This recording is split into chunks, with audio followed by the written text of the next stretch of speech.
Selamat datang di pertemuan 16, Perdamaian dan Konflik. Pada akhir pertemuan ini, Anda diharapkan mampu untuk memfasilitasi siswa-siswi Anda dalam mendefinisikan makna kata perdamaian dan konflik, mengidentifikasi hal-hal atau cara-cara yang bisa dilakukan untuk menyelesaikan konflik. Selamat siang, Bu Ratna. Selamat siang, Pak Asep. Kok baru makan siang, Bu? Iya, Pak. Saya baru melerai 2 anak yang berkelahi. Sampai belum sempat makan. Wah, kenapa sampai berkelahi, Bu? Ini pentingnya kita berdiskusi dengan murid tentang strategi menjaga perdamaian dan mengelola konflik, Pak. Supaya anak-anak tidak perlu menghindari konflik, tapi dapat menyelesaikannya tanpa kekerasan. Untuk mengetahui pembelajaran mengenai konflik yang diterapkan di kelas, klik ikon untuk informasi lebih lanjut.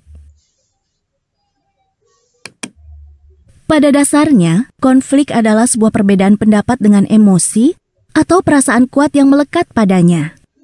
Konflik seringkali identik dengan perkelahian. Namun konflik tanpa kekerasan fisik juga terjadi di sekitar kita, antara individu, keluarga, komunitas, organisasi, dan negara. Adanya konflik dalam hidup merupakan hal yang normal. Bukan begitu, Bu Ratna? Benar sekali, Pak Asep. Bayangkan, betapa membosankannya dunia ini jika kita semua selalu saling setuju terhadap satu sama lain. Untuk itu, konflik hadir bukan untuk dihindari, namun untuk dicari penyelesaiannya.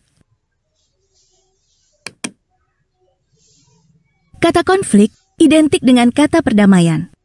Secara umum, perdamaian merupakan solusi untuk mengakhiri konflik, di mana kedua belah pihak sepakat menyelesaikan permasalahan demi mencegah perkara yang lebih besar.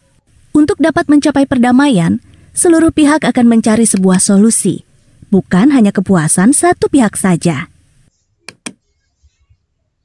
Nah, terdapat 6 strategi yang dapat dilakukan ketika berhadapan dengan konflik, yaitu agresi, kompromi, kepatuhan, menghindar atau menunda, meminta bantuan kepada yang lebih berwenang, dan bekerja sama.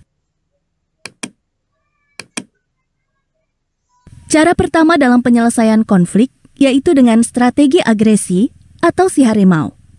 Ini terjadi ketika satu orang berusaha untuk memaksa atau mengintimidasi seseorang untuk melakukan sesuatu dengan cara tertentu.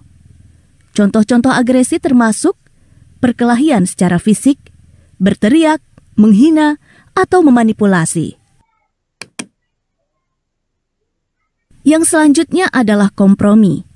Ini terjadi ketika kedua belah pihak memberi sedikit dari apa yang mereka inginkan untuk berusaha menemukan jalan tengah dan solusinya.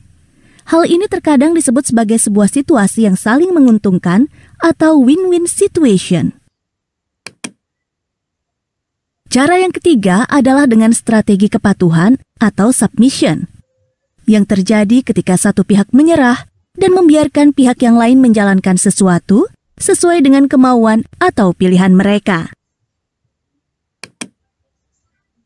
Nah, cara berikutnya adalah menghindar atau menunda. Ini terjadi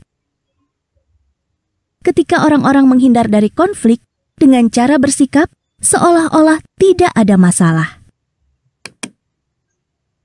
Dan cara yang kelima adalah meminta bantuan kepada yang lebih berwenang. Ini terjadi ketika satu atau kedua belah pihak meminta seseorang dari posisi yang lebih tinggi, seperti pemimpin, hakim, guru, atau orang dewasa lainnya, untuk menyelesaikan konflik mereka. Cara yang terakhir adalah bekerja sama. Ini terjadi ketika orang-orang berusaha mencari sebuah solusi bersama-sama. Kolaborasi biasanya terdiri dari mencari tujuan dan harapan bersama, saling mendengar dan memahami sudut pandang satu sama lain, dan menyarankan cara-cara kreatif ke depannya. Berikut ini yang merupakan contoh konflik individu adalah pilih satu jawaban yang tepat.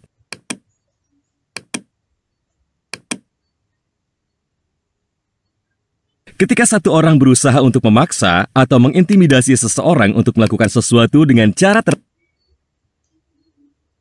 Selamat, Anda telah mempelajari materi pertemuan 16, perdamaian dan konflik. Klik setiap icon